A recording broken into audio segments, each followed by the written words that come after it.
Joining us today on Pirate Radio Live, former East Carolina head basketball coach. We talk to him every week, and it is August, and man, we're going to have a lot of fun football discussions with Coach Mack McCarthy here the next handful of months. Coach Mack, how you doing, man? I'm good. Coach's poll came out, and already things to talk about and things to speculate about. And of course, I know we're going to talk about the group of five contenders for the playoff today at some point, and obviously coming off of an interesting race in NASCAR in Newton, Iowa. I didn't gain any points this week very much, but it was an interesting race anyway. All right, we got a lot to hit on, and one thing you didn't mention, we'll start with basketball. I did see, Mac, that they will not be expanding the NCAA tournament field. Quickly, your thoughts on that? I think they floated that out there and decided not to go with it, but I think it's probably coming down the road, just like the expansion of the college football playoff. But I think there's been enough pushback, blowback, criticism, whatever you want to call it, to keep certainly the basketball tournament there. And shoot, I'll be very surprised now that if the football playoff pushes forward to 16, at least in the near future, but they're probably both inevitable down the road. Mac, I was going to make a peach basket joke, but I'm not. You've been around for a while, and but were you involved in coaching when was expansion in the NCAA tournament at all? Oh yeah, yeah. The very first tournament I went to may have been 32 teams, I mean, that's a and dramatic change, obviously, from 32 to 64, and then to 68. But what was the reaction like amongst the? I guess you could speak from a coach standpoint when they made that big jump.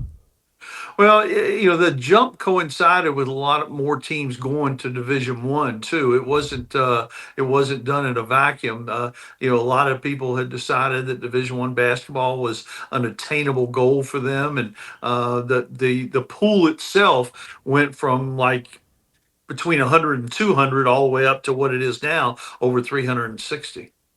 Interesting, and at first I was I was bummed because I was like, if we could get 100, 200 teams in here, maybe ECU will get in for the first time since 1993. But then Chandler reminded me that in all my talks of NIL and ever shifting paradigms in college athletics, I always say don't mess with my NCAA basketball tournament. And I said, you know Yeah. what, Chandler, you're right. It's not broke. No need to fix it. I'm fine to keep it the way it is. So. Yeah, I'm not even opposed to going back to 64, but we know that will never happen.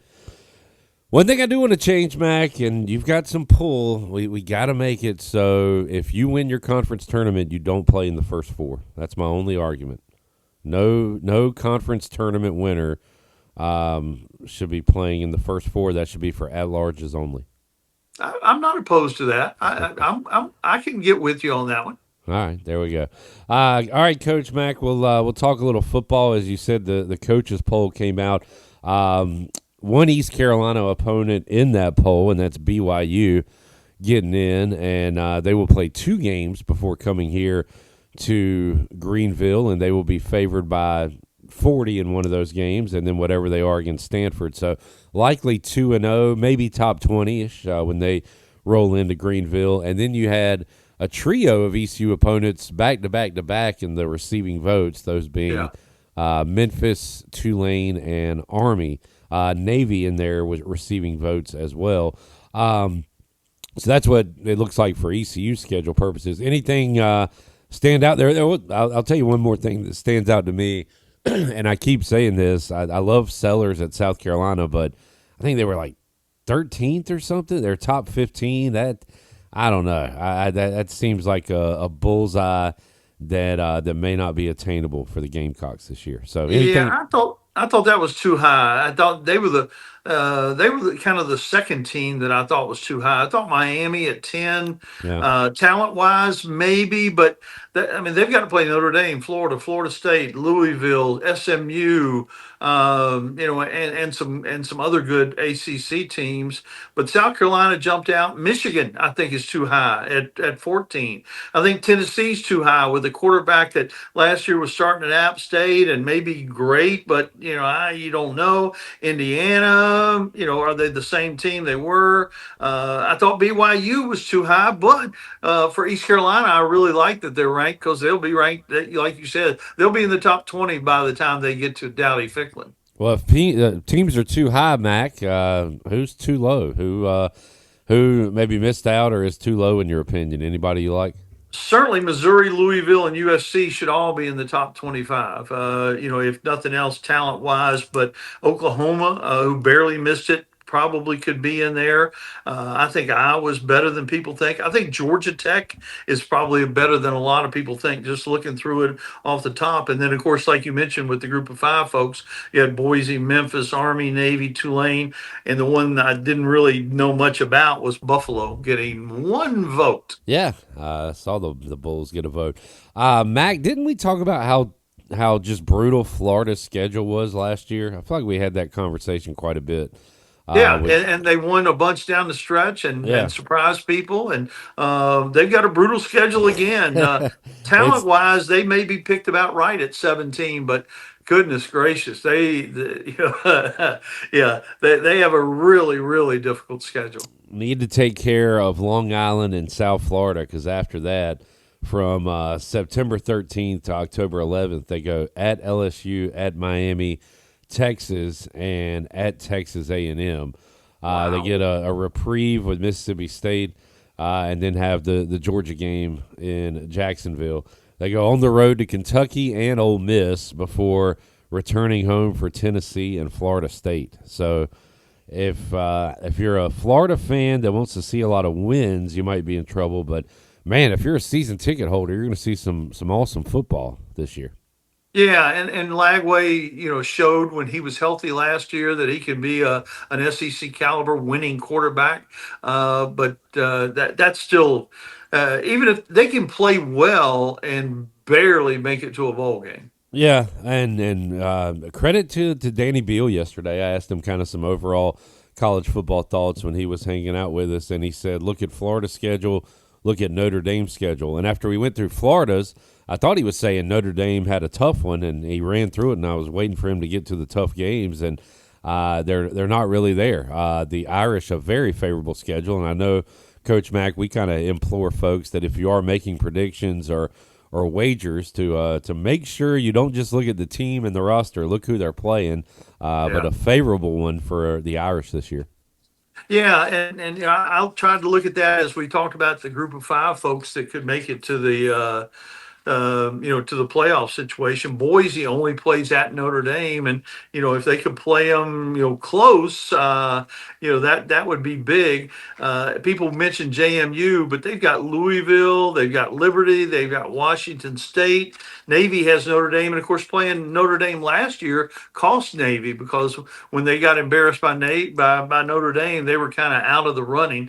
I really was high on Tulane, was kind of leaning to Tulane for the AAC representative or the AC representative, but they've got Northwestern, Duke, and Ole Miss. I mean, they could win all three of those, but they could lose all three of those too. And if you lose three non-conference games, you're not going to be in consideration. Memphis only has Arkansas, and Arkansas, who knows how good they'll be. They've got a really good quarterback, but Army has a tough schedule. Kansas State, and then in the league, Tulane, ECU, UTSA, and Navy, of course. So, I think that's difficult.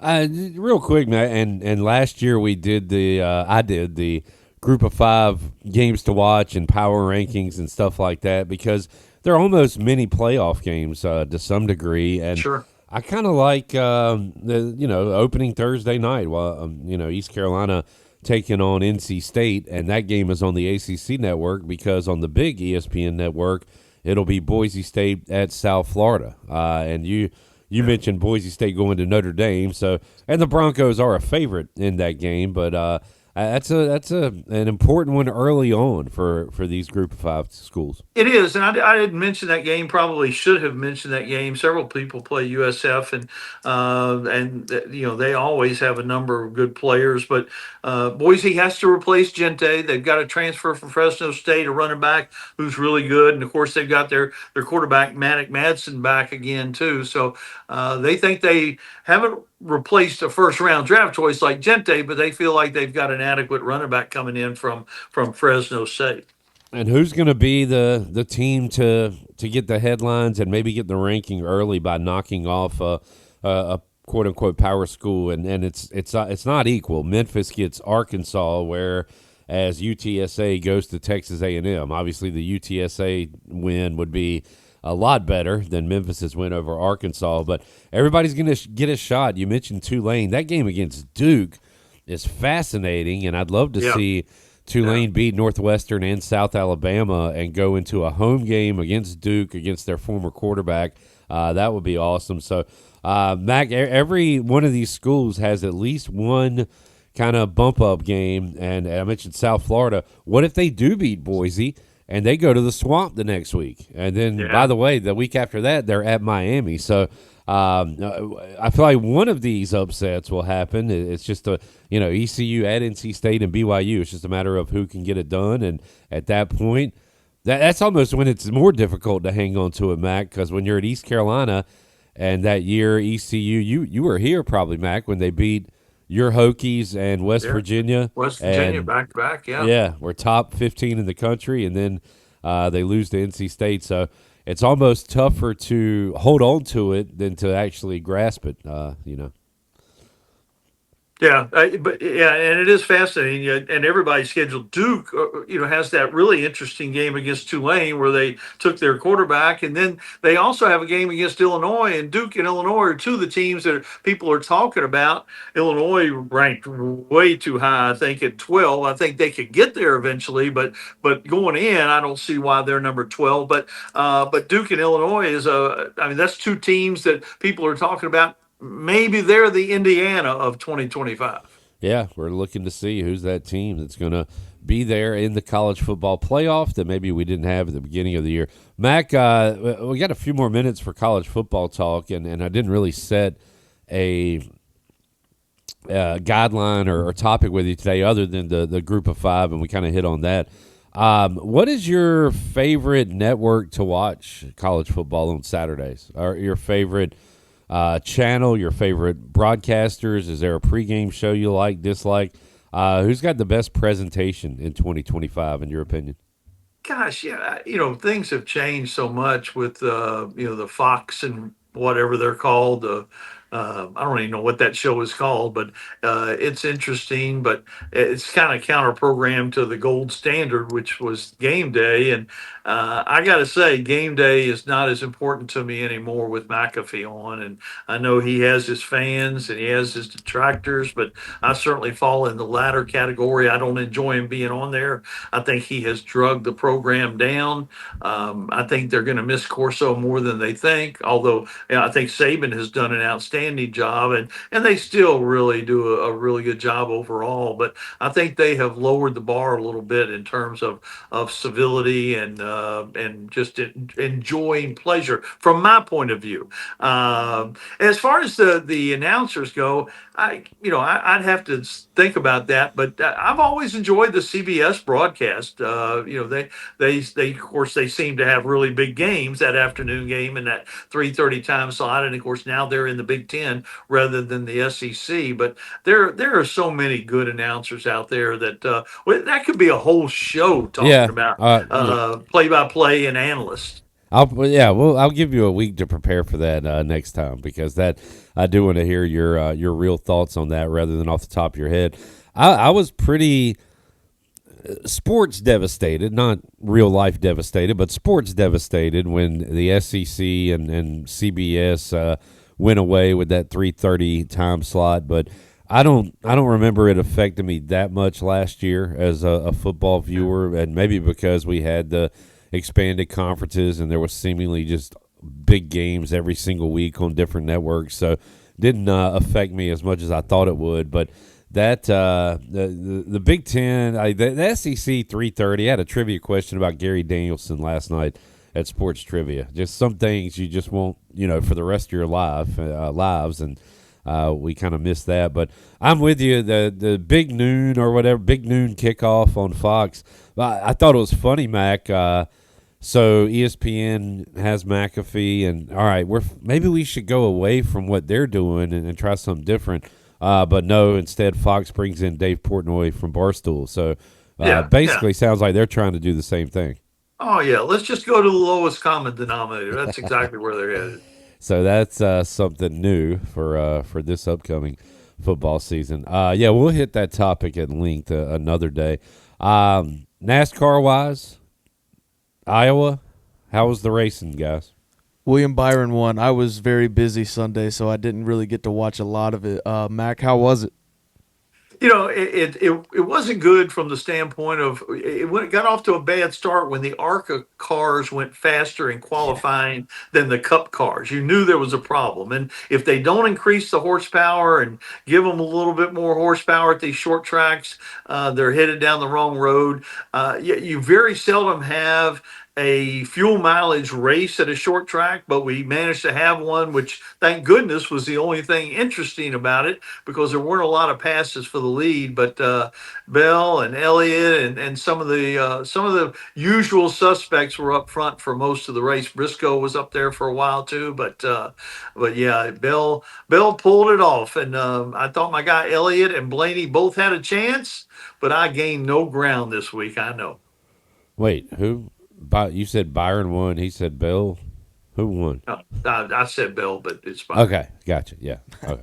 10-4. Where are we at this week? God, where are we? Where are we Watkins Glen. Oh, okay. A road course. Watkins Glen. And then I get a home race, Richmond, the following Saturday night. And Mac you'll be there, Mac? I'll be there. Awesome. Good stuff. All right, Coach. Another week closer to football. Got Hard Knocks starting tonight. I wish Mac would one day just come on the show and say, you know what, guys, I'm going to be an NFL fan this year. But maybe next year. No thanks.